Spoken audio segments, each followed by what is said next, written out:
Welcome to Tomorrow Unveiled. It is Friday, February 13th, 2026. Do you remember the noise of 2023? Oh, I do. The absolute cacophony? I mean, every time you open a browser, there was a new revolutionary tool that was going to change your life by next Tuesday. Yes. There was this sense of panic, of missing out, of just It's chaos. the spaghetti phase. Everyone was just throwing things at the wall to see what stuck. Exactly. But if you look at your inbox today, or just, look around the office, Yeah. it's different. Mhm. It's quieter. And not because the technology failed, but because the execution era has finally arrived. Right. The experimental phase, that whole dress rehearsal where we were all prompt engineers for a few months, that's dead. We are firmly in the era of getting things done. That's the perfect way to frame it. The curtain has gone up. Yeah. And what we're seeing on stage isn't just a faster chatbot or a better image generator. It is a fundamental restructuring of the global operating system. Wow. If 2023 was about shock and 2024 and 25 were about exploration, 2026 is about ROI, return on investment. Yeah. Finally. It's about the rubber hitting the road, or, as we'll see later, the robot hitting the field. I want to dig into that quiet aspect, though, because usually when tech is quiet, it means it's become infrastructure. It's just that. It's like electricity. Yeah. You don't talk about the light switch until it doesn't work. Mm. And our research team has been tracking a massive theme across every sector for this deep dive. They're calling it the agentic reality and the physical turn. Right. For the last few years, AI was trapped behind glass. It was a brain in a jar or, a brain on a screen. It wrote you a poem, maybe it summarized a meeting. But the sources we have in front of us today paint a very different picture for 2026. Okay. We are moving from chatbots on screens to agents in the system and robots in the physical world. Agents in the system. That sounds, well, it sounds a little bit like the Matrix, if I'm honest. Let's ground that. Okay, let's think of it this way. 2023 was asking a navigator for directions.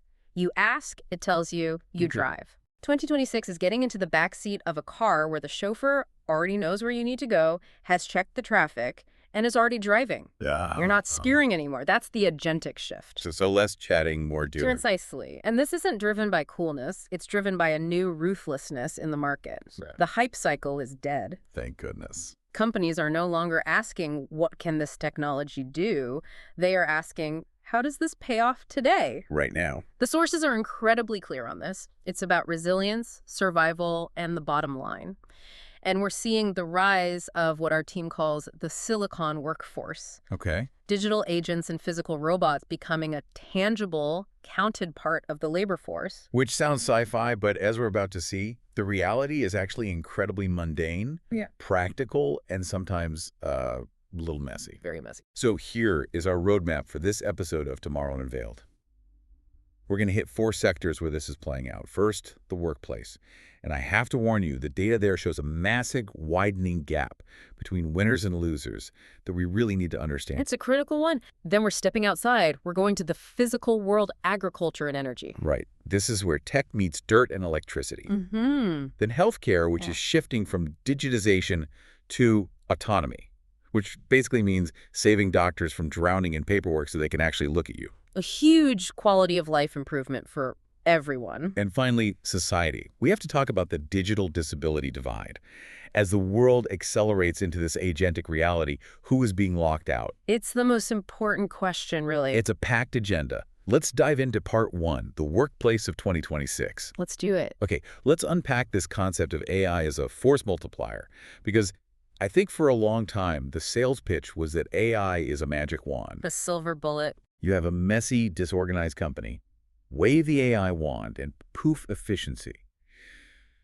But the reporting our team has compiled is telling us it's a lie. It is a lie. The consensus from our research team is blunt. AI doesn't fix broken systems.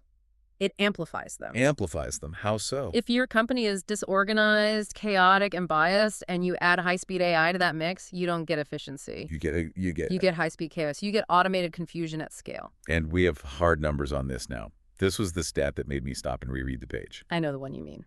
Our research team highlighted data showing a widening gap since late 2022. If you look at the big players, the S&P 500 companies, their productivity has risen significantly, about 5.5%. Which is huge. That's huge for a mature economy. But then you look at smaller firms, the Russell 2000, and their productivity has actually fallen by over 12%. It's a massive spread. It's not a gap. It's a chasm. But why? I mean, usually technology is the great equalizer, right? Yeah. The little guy gets the same tools as the giant. Why is the little guy falling behind here? Because it's not just about having the tool, it's about data hygiene and structure. Data hygiene. Think about it this way. A Fortune 500 company has spent the last decade and millions of dollars standardizing how they label every invoice, every customer interaction, every supply chain widget. They have a system? They have a map. When you plug an agent into that environment, it can read the map. It knows where to go. Right. It understands the landscape. Now think about a small business, or even a mid-sized one. They have 12 different naming conventions in a Dropbox folder. I feel seen. Half their data is in PDF scans that aren't OCR'd. The other half is in the owner's head. When you plug an agent into that, They've lost. it's like dropping a self-driving car into a swamp. It doesn't know where the road is. That 12% productivity drop, that's employees spending hours fixing the messes the AI made because it didn't understand the filing system. That is a brutal reality check. Yeah. So the gap isn't about affordance. It's about readiness. It's about the prep work that was done or not done for years. Exactly. Large companies are turning AI into an ecosystem. Smaller companies are often just adding noise. This brings us to the definition of the technology itself. You mentioned agentic AI earlier, and I have to be honest, I'm a little skeptical of the branding. Fair enough. We spent 3 years calling them chatbots or LLMs. Now suddenly they're agents. Is there actually a technical difference under the hood, or is this just a rebrand to sell more software? It's a fair skepticism, and marketing departments, they love a rebrand. They do.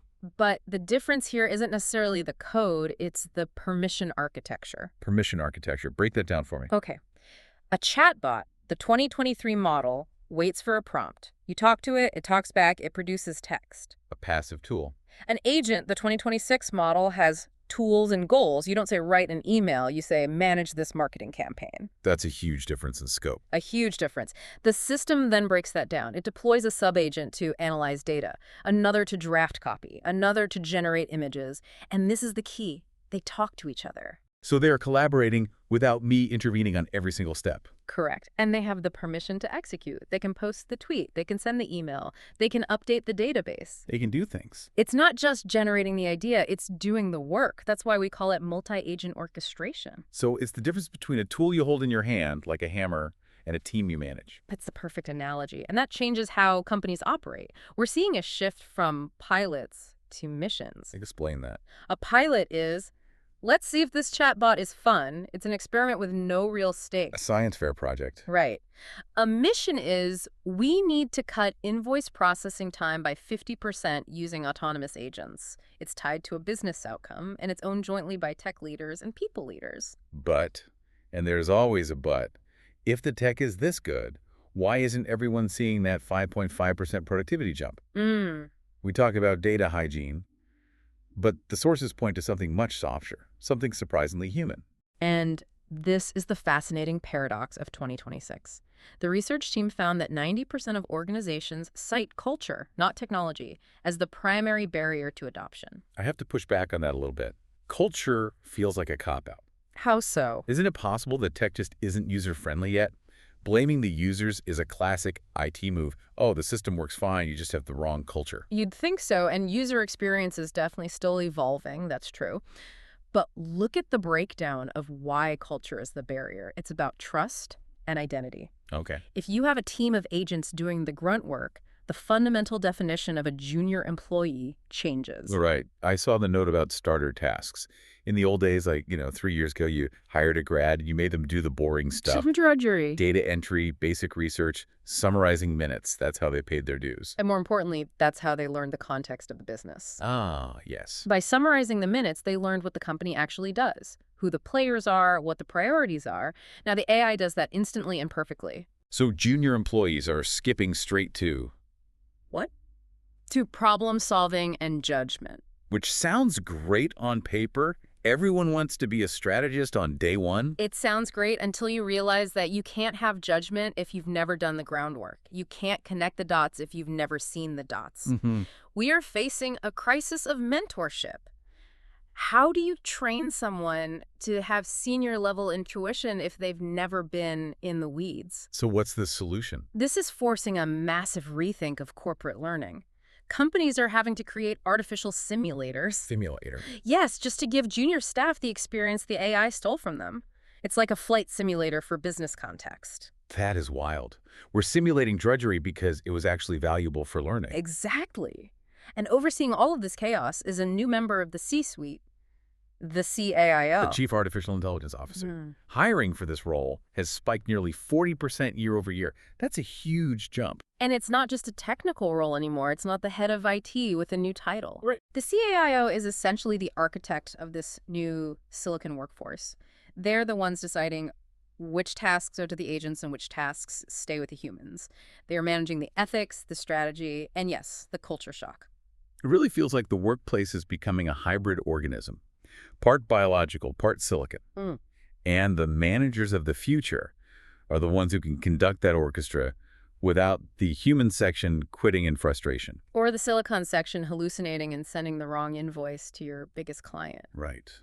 Always a risk.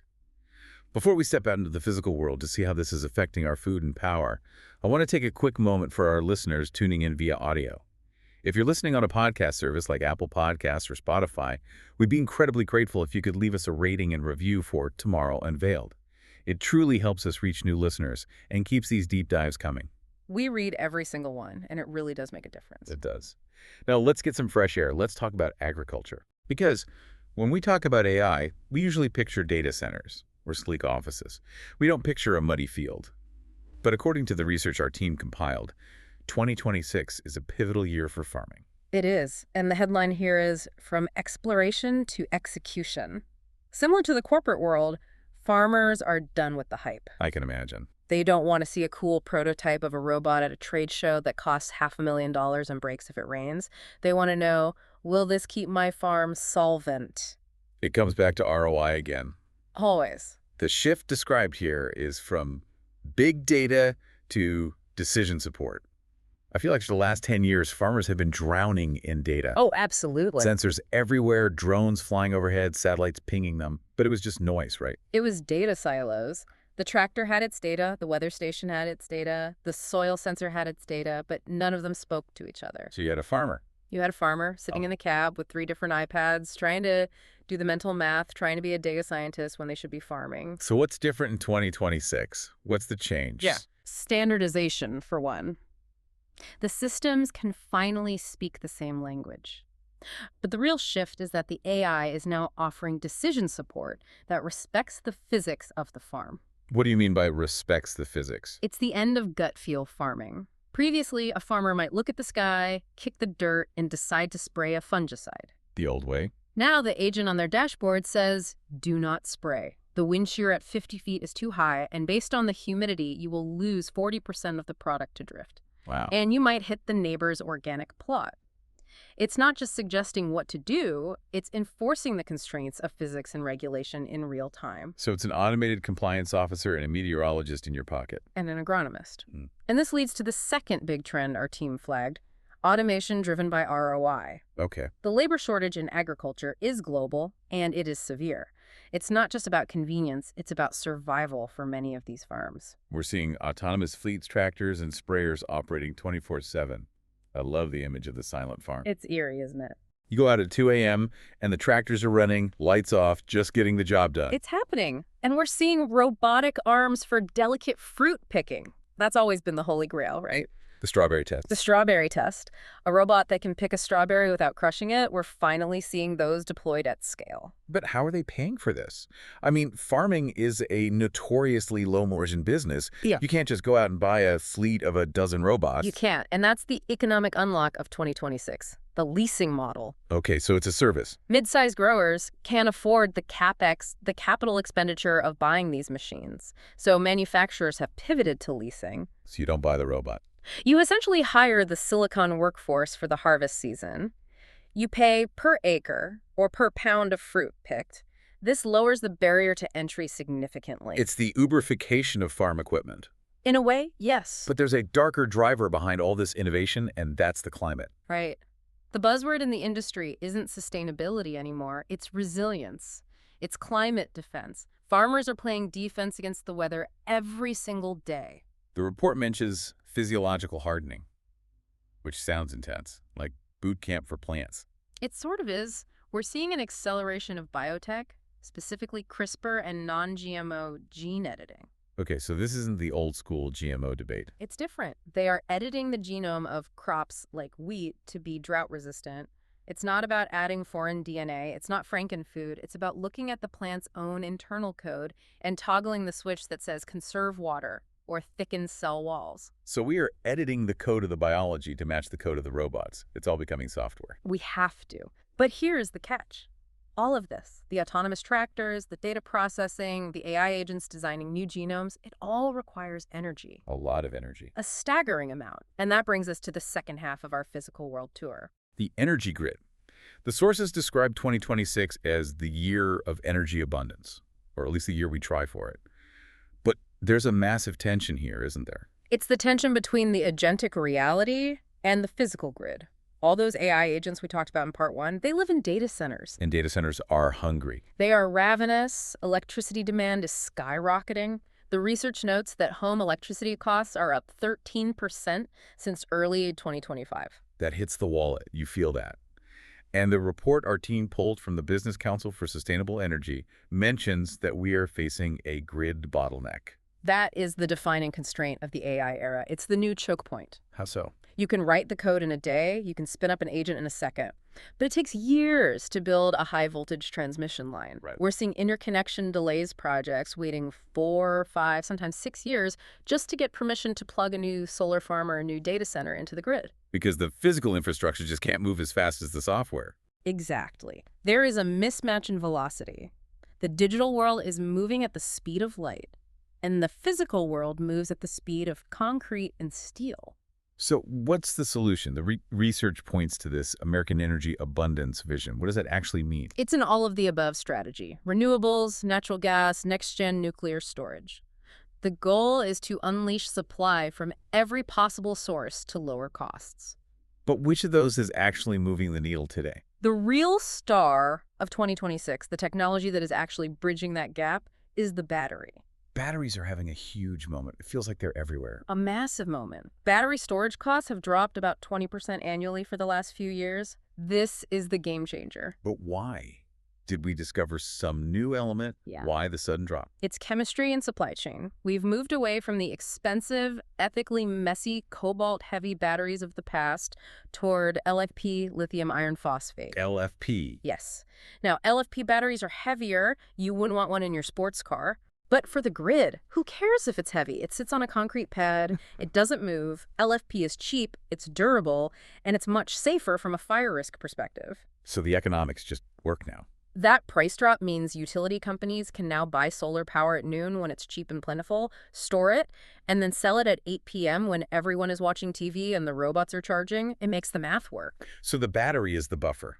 It's the shock absorber that lets the AI agents exist without crashing the grid. Precisely. And we're even seeing this thinking go into future tech. 6G networks are being designed with sustainability by design. What does that mean in practice? It means we are finally realizing that every time we ask an agent to think, we are burning carbon. So the networks themselves are being engineered to go into sleep mode instantly between microseconds of data transmission to save power. It connects back to that theme of resilience, doesn't it? It all does. Whether it's hardening a wheat plant against drought or hardening the grid against demand spikes, 2026 is about toughening up our systems for this new reality. And for those of you watching, if you're finding this insightful, please take a moment to like this video, subscribe to Tomorrow Unveiled, and consider hitting that new hype button to help us reach more viewers. And of course, be sure to turn on notifications so you never miss an update on the future. We really appreciate the support. It helps us keep digging into these reports. Now, let's move to a sector that affects every single one of us, personally and deeply. Healthcare. This is one of the most optimistic parts of the deep dive, I think, because the need here is so desperate. It really is. The data our team gathered is stark. Rising spending, trillions of dollars, and a global shortage of 10 million health workers expected by 2030. 10 million. That is a terrifying number. 10 million fewer people to take care of us when we need it. It's a collapse in the making unless we change the operating model. And that is what we are seeing in 2026. The shift from digitization, which just meant putting records on a computer, to intelligent operations. And it starts with something that sounds incredibly boring but is actually revolutionary. Revenue cycle management. RCM. It sounds like accounting. It is accounting, but think of it as the war room. RCM is the battlefield between a hospital trying to get paid and an insurance company trying to find a reason not to pay. A battle I think many of our listeners have been caught in the middle of. For decades, this was humans fighting humans over PDF codes and fax machines.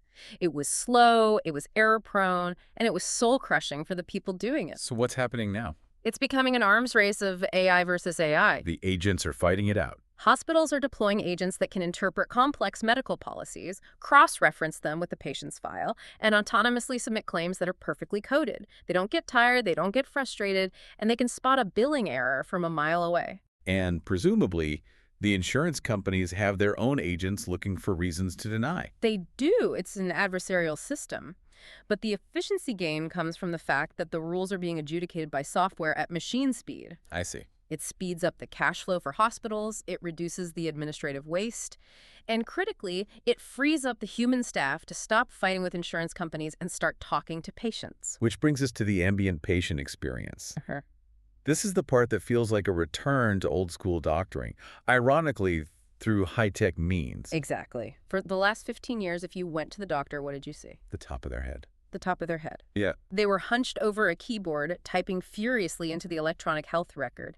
They were treating the screen, not you. The typist MB. Mm. It's a real problem. Right.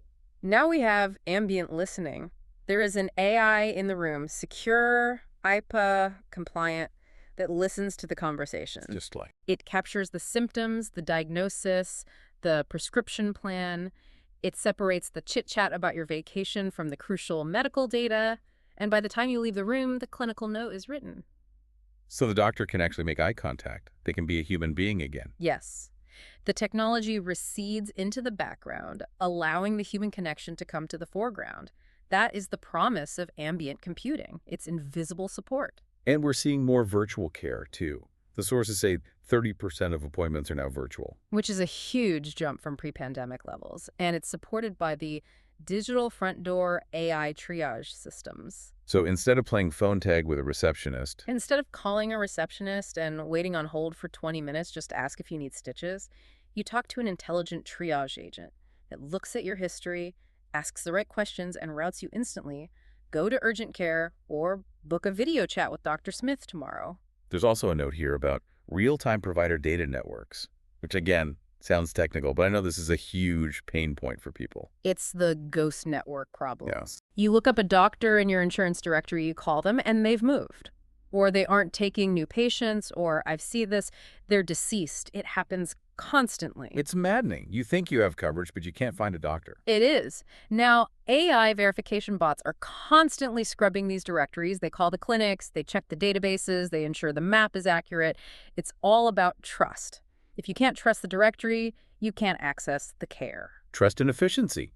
It seems like healthcare is finally catching up to where other industries have been, but with stakes that are just so much higher. It's moving from sick care to proactive health, enabled by these autonomous agents handling the bureaucracy in the background. Now I want to shift gears a bit. We've talked about high-powered corporate agents, robotic farms, and ambient medical AI. It all sounds very efficient, very fast, very premium. And that leads us to the most critical question. Who is this for? Who gets to benefit? Exactly. This brings us to part 4, the digital divide. But our sources today, particularly the report from the Canadian Council on Rehabilitation and Work and the OECD, highlight a specific and often overlooked aspect of this: the digital disability divide. This is a sobering check on our enthusiasm. As the world becomes more digital, the barriers for exclusion get higher. The digital disability divide isn't just about who has an internet connection, it's about accessibility. The gap here is profound. The report notes that a significant portion of people with disabilities face barriers to internet use. And it's not because they don't want to use it. It's because the platforms are hostile. Hostile is the right word. Imagine trying to navigate a website if you are blind and the screen reader just says button, button, image. It's useless. Or trying to watch a video if you are deaf and there are no captions. Or trying to click a tiny link if you have a motor impairment. And in 2026, the internet isn't just for fun anymore. It's the economy. It's how you participate in society. Exactly. If the digital front door to healthcare isn't accessible, you don't get healthcare. If the job application portal doesn't work with your assistive tech, you don't get the job. If you can't orchestrate the AI agents because the interface is bad, you are locked out of the silicon workforce. And this is where AI acts as a double-edged sword. We talked earlier about AI being a force multiplier. Right. And that applies to bias, too. If you train an AI on data from a world that excludes people with disabilities, the AI will learn to exclude them, too. Well, it just perpetuates the problem. It amplifies the bias. If the underlying system is broken, the agent just executes the brokenness faster and at a greater scale. But the flip side is true, too, right? AI could be the bridge. It could be a solution here. It absolutely could. And we're seeing early signs of that. We are seeing tools that automatically generate high-quality captions, tools that simplify complex text for cognitive accessibility, tools that describe images in rich detail for blind users. So the potential is there. The potential is enormous. But, and this is the big takeaway from the research, it doesn't happen by accident. It has to be intentional. It has to be designed from the very beginning. It's like a curb cut on a sidewalk. You have to pour the concrete that way. You can't just jackhammer it and add it on later easily. The research talks about dynamic enablement in skills training. What does that look like in practice? It's moving away from static courses, the old model of watch this video and take a quiz. Which rarely works for anyone. It's about generative, real-time intelligence systems that adapt to the learner. If you need the information presented differently, visually, audibly, in simpler language, the system shifts. It personalizes the learning path on the fly. And it emphasizes that digital skills aren't just coding. I think we get hung up on that. We think everyone needs to be a Python developer. We do, and that's a huge mistake. The report from CCRW is clear. Digital skills are things like emailing safely, navigating the internet, understanding privacy, creating content. Life skills. These are the life skills of the 21st century. This is the new literacy. And the most important point regarding these training programs is community design. Nothing about us without us. It's an old mantra from the disability rights community, and it's essential here. So what does it mean? You cannot design an effective training program for people with disabilities, or for indigenous communities, or for any marginalized group from a boardroom in Silicon Valley. It will fail. Right. It has to be co-designed with the communities it serves. That is the only way it becomes relevant, trusted, and effective. We love hearing your thoughts. Whether you're on YouTube or your favorite podcast app, leave a comment and let us know what you think about the rise of agentic AI or this critical issue of the digital divide. How are you seeing these changes in your own work? We're seeing some great debates in the comments lately, so keep them coming. Okay, let's bring this all home. We have covered a massive amount of ground today on Tomorrow Unveiled. We have. We started in the workplace, where the gap is widening, the big get bigger using agentic AI and rigorous data hygiene, while the small struggle to navigate the mess. We talked about the shift from chatbots that talk to agents that actually have the keys to the car. We went to the fields and the grid. Agriculture is leasing robots and editing genes to survive the climate, while the energy sector is racing to build LFP batteries and grid connections to feed the insatiable hunger of the data centers. We looked at healthcare, where the hope lies in autonomy agents handling the war room of billing so doctors can handle the care, and ambient systems restoring that human connection. And we ended on the society piece. The Silicon workforce is rising, but we have to actively build the digital curb cuts to ensure we don't leave millions behind.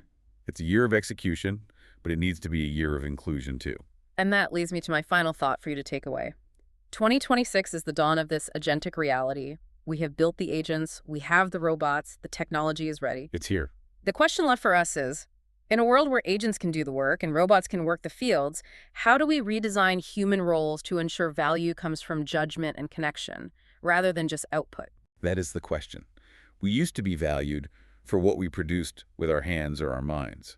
Now we might be valued for what we decide, for our wisdom. The technology is ready. Our institutions. Something to think about as you head into your weekend. Thank you for joining us on Tomorrow Unveiled. Thanks for listening. We'll see you next time.